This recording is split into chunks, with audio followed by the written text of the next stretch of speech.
So hopefully in this talk, in this kind of presentation, we'll try and explore in Ireland who gets paid behind all the tragedy and the fraud, and try and explain, how the money routes itself in our kind of society, and has since formation of the Southern state.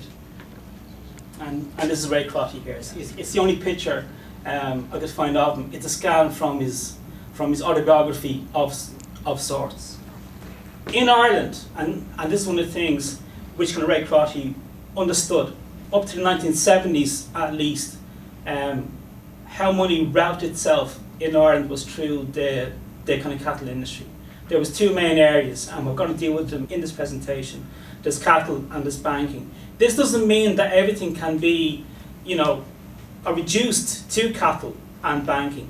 But these are the key points. These are the pivot areas.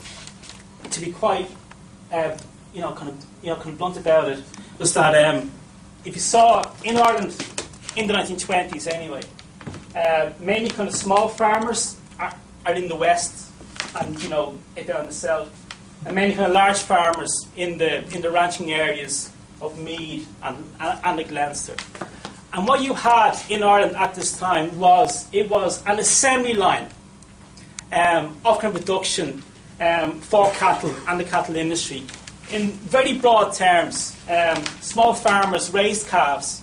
After about a year or so, they were sold onto the fatteners, and then they were moved onto the finishers, and then they were exported over live on the hoof over to the UK. So this is basically the system here. So, like whereas cattle and cattle rearing and agriculture is sometimes seen as a kind of pre or early kind of capitalist venture, it isn't at all. This is hot wired into the economy of the UK at this time. We have what is a de facto raw material being being produced in Ireland and then shipped over to England, where value is then added.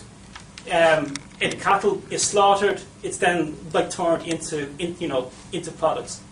This assembly line was Ireland's role, or Ireland's kind of role in the UK economy. It's not very sexy. It's not very kind of dramatic. It's not men down in pits.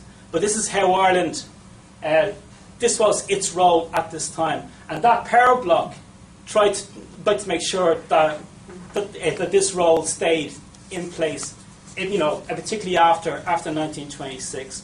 So of the main kind of power blocks in Ireland at this time, of the ranchers is probably one of the most kind of influential that is playing through.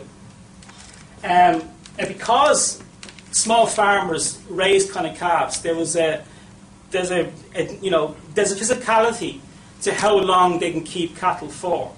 If you've got 30 or 40 acres and you've got a calf or calves, there is a limit to how long you can have them grazing on your land before you physically run out of land to kind of keep on fattening them. So the size of the farm was interlinked with the system itself. So small farmers had to sell calves on after a year or so because they couldn't physically feed them anymore. Middle farmers and the ranchers knew this. So there's an inbuilt unevenness in the system itself. Small farmers raised the calves, and the finishers and the fatteners, they gain all the money then from that. But they're still middlemen, and this is an important point. The guys who are here are still middlemen in this system. The real money is made over here in the UK, in the slaughterhouses of Bedford, where the cattle are slaughtered and the hides are tanned and then sold back then to Ireland, in the form of kind of tanned leather. In this kind of system, however, if anyone here is from or a farming background, they'd know that most of the risk in the cattle rearing comes in the first year anyway. If a calf is going to die, if it's not going to last, it's more or less it'll happen in the first year or so. So that means that the middlemen here are more or less getting a guaranteed kind of product. It's a small farmer who's taking all the risk. So they're forced then to like sell off after a year or so anyway, because their farms are kind of so small. And also, they're more or less taking all the risk in terms of the product. But whereas they may lose kind of heads of like calves here, it's more or less kind of guaranteed that the middlemen, when they buy a year-old calf, it's going to last all the way through until they can sell it on. Now, how does this tie into the Irish state in the 1920s? If you look at in terms of the Irish land by commission, when it is kind of set up in like pre kind of partition, but as it's taken over, by the Irish state, as farmland is being kind of parcelled out, this idea of the physicality isn't lost on the Irish Land kind of Commission. The size of the farms that are being kind of formed are normally less than kind of 30 acres. In the 1920s,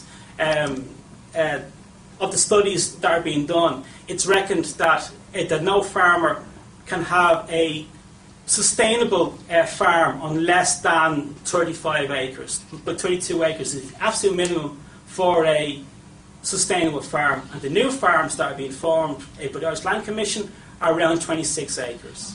So you can see already that the state itself realises absolutely how this system works. So from the very start, the game is rigged. Small farmers or who are getting land, those farms are kept that small because it's keeping this system of production, this assembly line in place, because this is how these guys kind of get paid. So also Ireland is selling live cattle. It's live cattle on the hoof over to England. I mean, if it could be kind of blunt as well, I could change that to cattle trade, to Irish labour trade as well. Yeah. That in many ways, in the 1920s and 30s, labourers as well who were coming from these areas and are being shipped over to Britain as well. If anyone, I'm sure people here have memories of the cattle boats, and it's my understanding that on the cattle boats, the cattle went on first and then the people. You know what I mean? Like at every level, like this stops being a metaphor. This becomes actual kind of reality, So we have people and cattle being kind of shipped over to the UK, where they're used as for in slaughterhouses and for forms of labour. By the 1940s and the 1950s, the percentage of Irish exports that are based on kind of live cattle has increased since 1922. In the 1920s, about 24% of all exports are live heads of cattle. By the 1950s, it is 56%. And the reason being, I would argue, and Ray Crotty doesn't quite say this, but it's kind of implicit in it, is that these guys they have now their own state, and they're running it in their bloody interests. So they're getting paid off the live kind of cattle trade. That's the main marker. That increases as a percentage of the exports. In 1951, an American consultancy firm called IBEC. It's a coincidence that its name is the same as the Employers kind of Federation, but it's brought in to look at the Irish economy and to look at problems in the Irish economy. The first thing that they look at is that they look at this cattle trade and go, "What the hell are you doing?" Because they're watching money walk away. They're watching money walk onto a boat and leave Ireland. They can't understand why there aren't slaughterhouses here, why there aren't more kind of tanneries here, and why this system, why a live raw material is being sucked out of Ireland and being processed in the UK. They make the point in the report that maybe it's because of the history of the country. But they reckon, but Ireland has been independent for nearly 30 years. Surely they're over that by now, But again, it's not the English who are doing this as such. again, it goes back to, it's the ranchers and those who are getting paid from this. It's a drain on the growth in the economy. It's a raw material that that could provide jobs, and it's not at all. In the 1950s, there are kind of slight changes in what Britain wants then from Ireland. Britain moves to it starts to impose rules around TB and cattle with kind of TB, and it wants Ireland to start to move to eradicate bovine by TB. There's fierce kind of resistance in the ranchers. Among this, they appoint more vets, but the vets, there's no kind of central kind of like clearinghouse as to whether the cattle being kind of tested and actually clear off kind of TB. But in terms of the development of the Irish economy in the 1950s, this system of live cattle, exports is becoming clear that the writing is on the wall. Britain doesn't want live cattle as such from Ireland anymore, and there needs to, expand the type of agricultural exports from the island. So this kind of translates into the Whitaker report in 1957. How many people here have actually read that report? Has anyone just read one? Yeah. Right. Now, you'd know this, Trevor, is that it mainly talks about expanding more cattle and the cattle industry, having more cattle and draining land for more kind of grazing for more cattle. How it's translated into this kind of science fiction, how to change all of Ireland and industrialise, that comes later. Even in 1957, it's seen as we just have more of this, better cattle and cleaner, and we'll drain land and we'll have more of them. Such is the grip that ranchers have, even on the idea of how to make money. Even in the much cited but rarely read Whitaker, a report. It's it's cattle, but just more of it. The other thing about this system is that if you go back to here we go. This is from by 1926. Mainly dry cattle here, mainly milch cows or milking cows in Munster and so forth. But what we have, again, just going back to, again, just keep that in mind there. And there you go, boys. Farm size. So again, we're talking about small farms up here, smallish farms going down here, larger farms there. And there's a rough kind of crossover with the form of the cattle industry as well. It's mainly kind of store calves and mainly kind of milch cows then as well. The type of cattle that was used in Ireland at this time, the breed that was dominant was the dual-purpose shorthorn, which was neither. It was not a dual-purpose cow at all. Its purpose was supposed to be able to produce cattle that could both be used for meat and for milk as well, and it couldn't. As one kind of commentator said, it'd be like asking a horse to win the Derby and to plough the Rocks of Bon as well. They said it's just impossible, But why was the dual-purpose shorthorn so dominant? Again, it goes back to what the ranchers wanted. The small farmers had to raise cattle as a cash crop for many of them. They knew that their guaranteed sales were the ranchers, and the milkers had to make do in the end. They had to make do with trying to get milk from what was primarily a beef cow. So much so that So much so that if we look at the amount of total cattle in Ireland and the amount of kind of milch cows that are here, from 1861 up to 1926, the amount of milking cows in Ireland, it's more or less kind of static. the growth is all in the beef. Sorry, it isn't beef. It's in the live cattle exports. Someone said to me that beef and cattle industry, sure, it's all the same. And I said, well, try asking for cattle in your butchers and let's see what happens, you know. But so milking cow. So not only is the lives of the small farmer being kind of held back, the milk industry in Ireland has been held back by the fact that primarily one breed has been forced on these two types of kind of industry. You know, has an enormous, again, like barrier on growth in agriculture at this time. And these are important points to make because it's this idea that's always made is that Ireland is green, it's naturally, it's natural, it's full of grass. So it's natural that Ireland is a grazing, economy. It's that agriculture is based on grazing. There's nothing natural about the dual purpose shorthorn. There's nothing natural about having one breed trying to win the derby and plough the rocks of Bawn, as they said in their case here. Yeah. In the 1960s, and this is where kind of Ray Crotty's work, which I really can draw upon here, this brilliant pamphlet on the cattle crisis and the small farmer.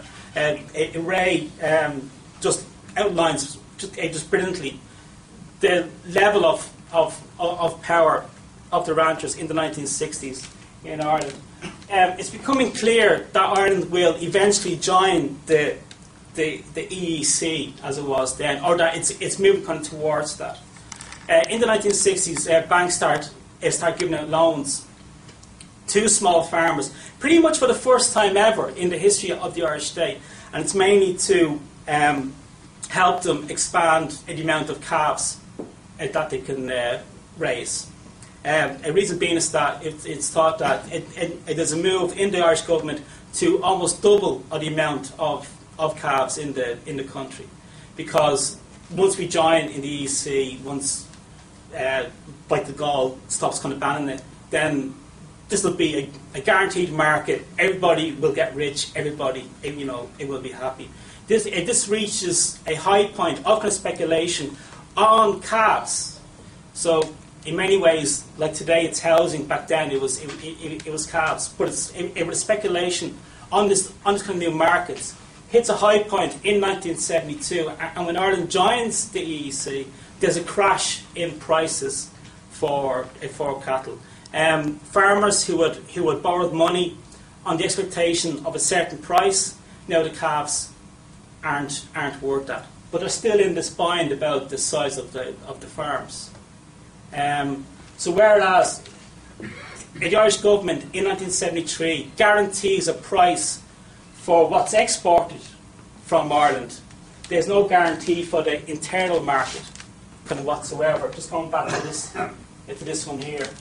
So the EEC in this crisis, in the cattle crisis of 73/74, it guarantees this price, but it doesn't guarantee this price here at all. So there's more than double of the amount of calves in the country.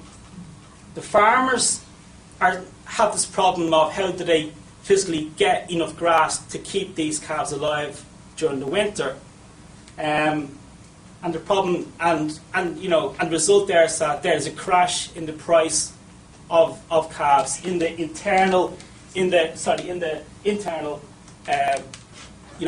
by cattle market. So this is guaranteed. The Irish state makes sure of that this price is kind of guaranteed, subsidised by the EC. This one falls through the roof, and small farmers are decimated then by this. An entire system that's set up to keep kind of ranchers, in pocket, and everyone else then to kind of lose out. Concurrent then with this, of course, is the banking system then in Ireland as well.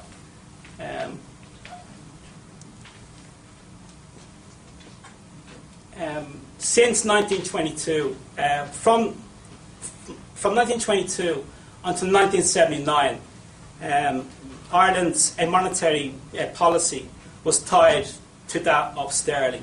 The value of the Irish currency was pegged at a full rate with that of sterling. This had dramatic consequences for growth in the Irish economy at the time. We can see something of the parallels at the moment with the euro and Germany and the so-called peripheral countries. You could do with a cheaper euro, but that wouldn't suit Germany. In many ways, in the 1920s and 30s and 40s and the 50s, a cheaper punt, it would have suited the Irish economy, but it wouldn't have suited Irish banks who invested primarily in the UK. Apart from money for kind of day-to-day activities, a majority of our savings were deposited in London. So it suited Irish banks, the 9 shareholder banks, to have this kind of parity because they had expensive money, but whereas the Irish economy, in terms of growth, needed cheap credit, that didn't suit the banks. So they were able to kind of keep the pound pegged with sterling and as expensive and kind of sluggish as with sterling. At this time, in the 1920s, the first kind of banking commission is kind of set up. It's set up, on its board is primarily bankers and senior kind of civil servants. And their very first act is they have a meeting in August in 1926, and you walk into the room, and there's 9 of them. And like normally in a commission, you bring in experts and you interview people, and there's evidence presented, and then they have a conclusion. They walked into the room and said, well, we're all bankers and like civil servants. We're the experts. So basically, we'll ask each other like what should be done, and sure, there's no need then to talk to anyone. It'd be grand. And that's pretty much actually what they did. They met for kind of 6 weeks, and then it produced a report saying things should stay exactly as they are. Things should stay exactly the same. There's uproar among farmers who want cheap credit in order to expand their farms, in order to buy fertilizer that is mainly imported at this stage anyway, from the from the UK. But they're held back by the financial interests of the 9 shareholder banks in Ireland. So basically, during this time, we have a situation where a national currency has been run in the interest of the shareholders of 9 private banks. This for me, kind of sounds kind of familiar even today. So you have all that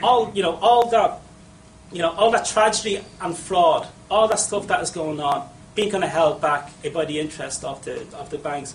That doesn't kind of play out as such for Ireland. In 1926, by Cosgrave, he's asked about the banking commission and about maybe devaluing the Irish pound and having a currency based on actual economic activity in Ireland. And his answer is to call for kind of patriotism. And he makes this speech saying, no, we need to all kind of band together, and this is for Ireland, and we need this expensive kind of money, and this will be the best thing for Ireland. In the 1920s, Ireland is a creditor nation. Ireland is exporting credit. It's cutting old age pensions. There are government ministers saying some people may have to starve to death because Ireland is so poor, and we're exporting credit. So the business can't expand. They're starved of credit. The banks are exporting it. And they're able then to use the entire kind of resources of a nation state to keep their profits for their for their kind of shareholders happy. And they're blatant about it. When they're asked about it, they said, our role is to protect our shareholders, and that's what they're doing. Government ministers will say they're right. That's the role of a private bank. And when anyone else says, then take the currency off their effing hands. Then, if their interests are that way, that's always kind of thrown into touch.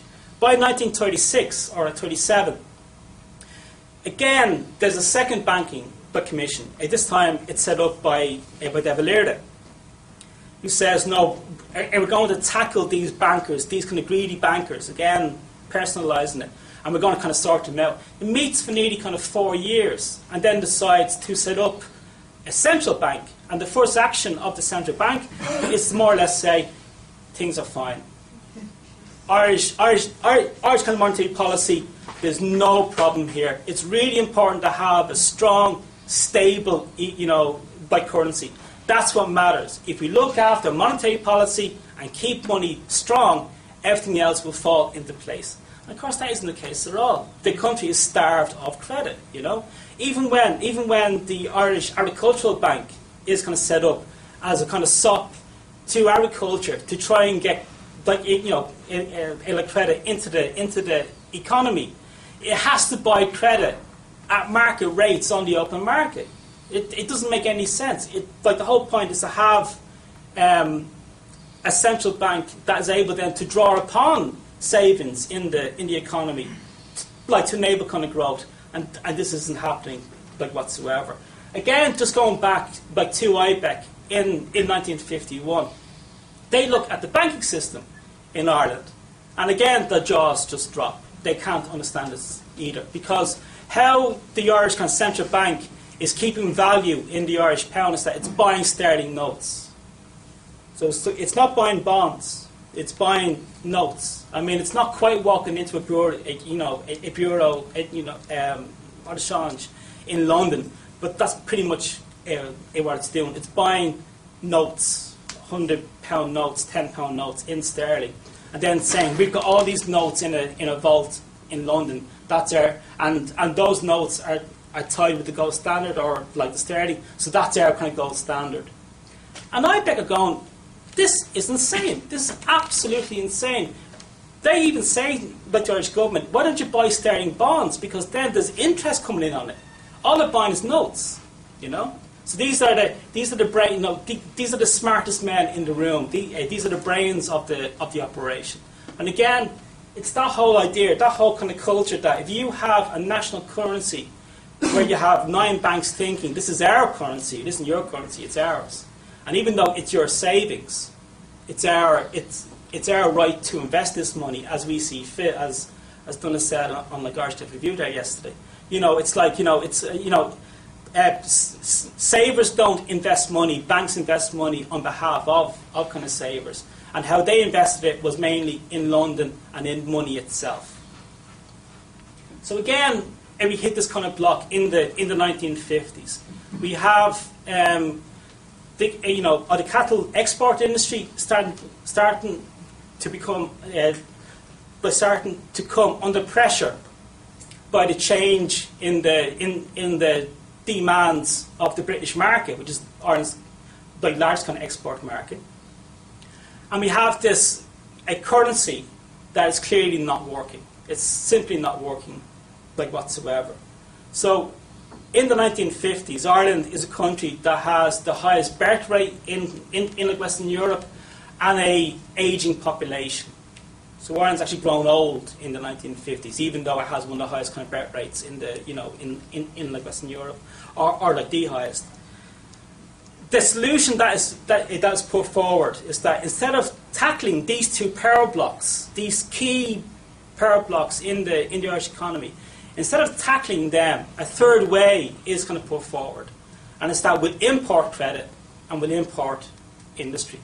So that's a way of keeping these two power blocks happy, but also doing something for the economy, and that's what Ireland starts to do. It imports credit instead of using savings to kind of create credit, and it imports industry instead of building up tariffs to have an export-led industry. There's a myth about Ireland in the 1950s that Ireland was a closed economy, or that it was a backward economy, or it was a pre-modern economy. That is false on so many levels. One, of course, is that it's hotwired into the most advanced economy in the world at that time, or one of them. But also, Ireland is a very open economy in the 1950s. Around 70 to 75%, Ireland's imports and exports equal around 70 to 75% of Ireland's GDP at this time. That is not a closed economy. It's very open. The problem, the structural problem, is that it's going to one country. That's the problem. We have all these exports, but they're going back to the UK and the UK only.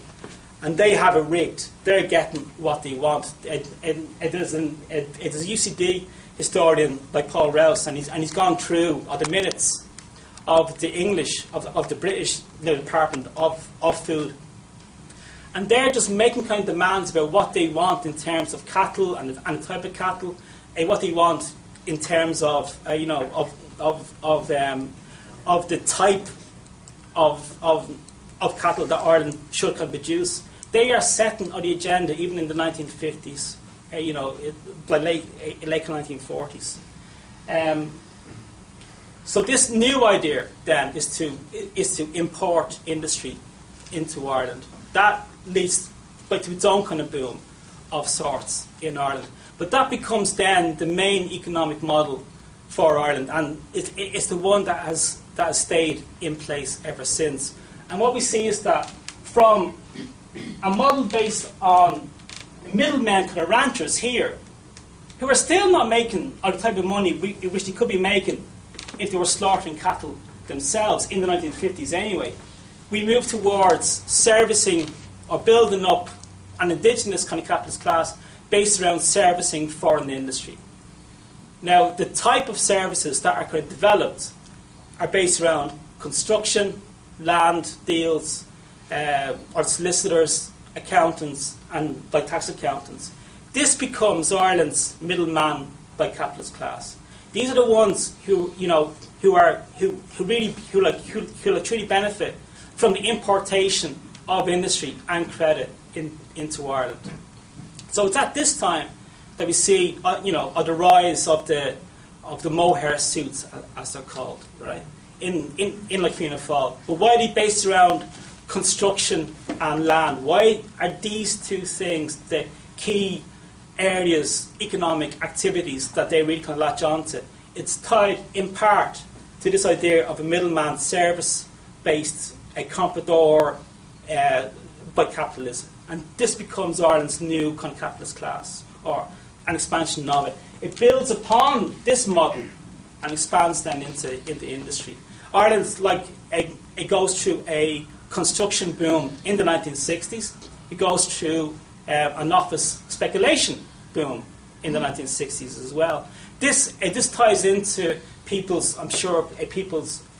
experience of the move to flatten Georgian Dublin, because it's that whole idea then of building office blocks with tax breaks and with grants from the central government in order to speculate on the masses of foreign industry that is going to come into Ireland.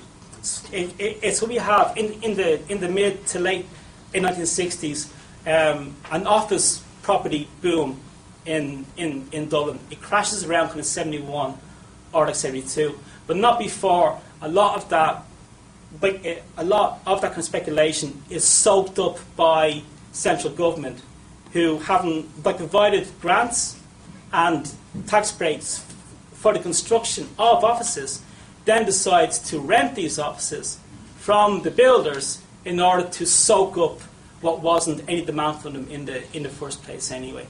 So you have office blocks. So you have entire departments renting office blocks from private builders. And when we say kind of private builders, it's not kind of individuals. The role of banks and building societies in this property boom is central to it as well. So you have banks and building societies moving into property kind of speculation as early as the 1960s, right? By the 1970s, again, this is starting to run out of steam again, and by 1981, 82, Ireland has its second commercial property crash again. This time based around industrial estates. In the 1960s, it's mainly kind of office blocks. They're flattening a Georgian building, or they're flattening a Georgian by Dublin and putting up these grotesque buildings like the ESB buildings off Canadian Square. By the 1970s, it's industrial estates. Again, taxpayers' money, tax breaks and grants for them, and then soakage by by central government, who then rents these off the speculators. The third and final phase in this wonderful model of servicing kind of foreign industry is with the IFSC, and this in 1987. It's been taped here, here, and here, so I have to watch myself here now. But it's the brainchild really of Dermot Desmond. I mean, this is what's kind of put forward. Now, what's Dermot Desmond's kind of background? He's an accountant. Then he's a stockbroker. So again, it's indicative of a certain class. But this is the third wave then of this idea of bringing in foreign industry. By the 1980s, internationally, a global by capitalism has moved towards finance-based, byproducts anyway, and Ireland gets a cut of that in the IFSC. It's flagged early in 1987 by Charlie Haughey, who says that he just had a brilliant meeting with kind of Dermot Desmond, who told him about this wonderful idea. And I think after Fianna Fáil won that election, I think it was the first action of the government, or maybe the second one. It was certainly in the first kind of 6 weeks. They announced the formation of the IFSC, of the International Financial Services Centre. Now, it also happens, with Shannon as well. There's a Shannon free area as well. I'm going to use IFSC as shorthand for both, but really it's a Shannon area as well. So it sets up. There's no buildings. There's no area. It's a virtual world. How you become part of the IFSC up to 1992 is if the Minister for Finance says that you're part of it. So he or she, he says you're now part of the IFSC. Here's your stamp. It's like Homer, insane, not insane. You know what I mean? It's that. IFSC, not IFSC. The very first company to move into the International Financial Services Centre is Allied Irish Bank. It's the very first people to move, or the very first kind of company that moves into IFSC. So immediately, an Irish company has its tax obligations slashed, but not even moving office, because it's a virtual world. So now AIB is part of the International Financial Services Centre. By late 1987, in the interest of fairness, the Minister for Finance says that it would be unfair to block more Irish companies, from availing of the IFSC. By 1991 or 92, there's 150 companies in the IFSC. A large part of these are Irish companies. You have stockbrokers who are moving into it. You have firms of kind of solicitors who are moving into this area then as well. All availing of the generous kind of tax breaks in the IFSC at that time. By 1999, employment in the IFSC is around 12,000. By 2006, it is 24,000. So it doubles in that area, and I think it's fairly easy to work out why. It's from 1999 to 2006. It's the euro. I mean, this is the new product that is being sold. This is the boom for for the IFSC. This is the world that the IFSC had been waiting for, and now it has arrived. Even as late at the moment, there are around 438 companies in the IFSC. Of that, 18% have 0 employees. Now, this is the official figures. This is from their yearbook. So this is what they'll admit. 18% of them, 0 employees. Of the companies that are in the IFSC, remember, it was designed to bring in foreign investment into Ireland. Some of these companies include the Royal Liver Society that's been in Ireland since, I think, 1740. So unless Charlie Haughey also invented time travel and went back and brought them back into the IFSC for kind of 1740 in a time bubble that then just kind of broke out in 1987, you can see the scam that this thing really was. So to kind of like sum up on banker and kind of ranching interests in the economy. Again, I would say not everything can be explained by them. That would be silly. But they're key institutions, and more importantly, they are key power blocks. They're the ones who get paid behind all the tragedy and the fraud. And in the 1950s, we're talking about massive emigration in Ireland. This is the legacy of having a strong pound, a strong Irish pound. There's no growth in the local economy. It's an open economy and it's one country only, but there's no growth, and this is the legacy of it. You know, it's those who get paid behind all the tragedy and the fraud, how the money routes itself in this country. I tend to talk with no notes because I think it's a lot more interesting than just kind of reading something. But because of that, I tend to maybe kind of ramble kind of sometimes. So I'll finish now, and I think it'd be more interesting to kind of just take questions and maybe make clear this junk that I've shown you over the last kind of 40 minutes. Okay.